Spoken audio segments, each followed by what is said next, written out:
je pense que ça marchait très bien. Nous avons eu plusieurs réunions.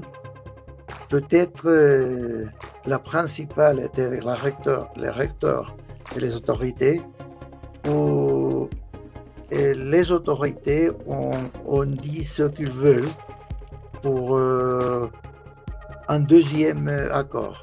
Et je voudrais commencer en disant qu'on a eu une réunion avec les principaux organismes de direction de l'aspect académique en Équateur, c'est-à-dire le CNESIT, la secrétariat de la recherche et de l'enseignement, de la recherche, et le CES, qui est le Conseil d'enseignement supérieur.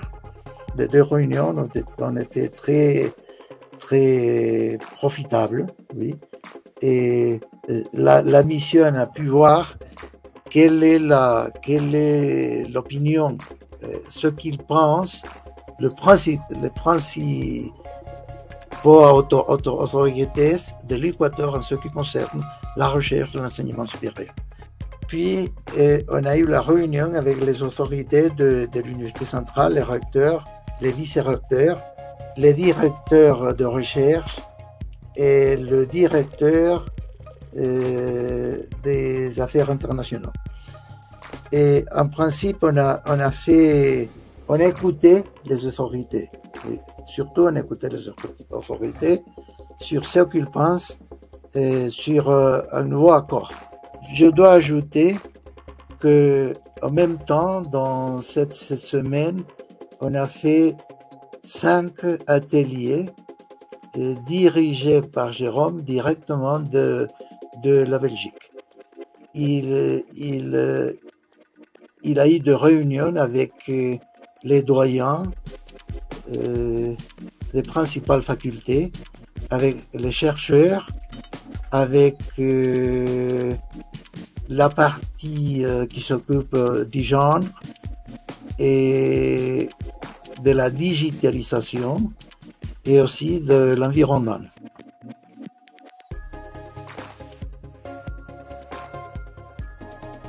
Il pense que dans un nouveau accord, il faut maintenir la formation docent à travers le doctorat, et il pense aussi qu'il faudrait faire un master général, un master scientifique, oui, mais un master où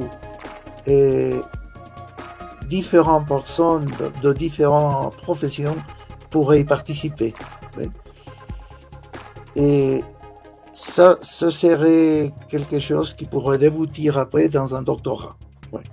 Je pense aussi que qu'on devrait continuer avec la recherche et avec les projets, mais il faut s'orienter vers les grands projets de recherche.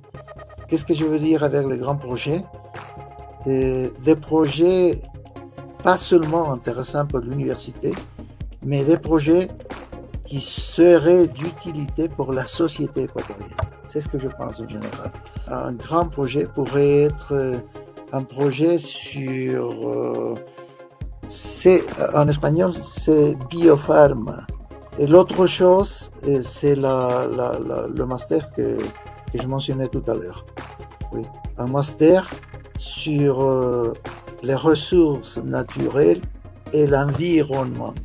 Parce que l'Équateur va entrer dans la production à grande échelle, à part le pétrole, des mines d'or, cuivre, molybdène et argent.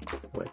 En sachant que c'est important pour l'Équateur, pour la partie économique, il faut tenir compte de l'environnement. C'est un peu ça.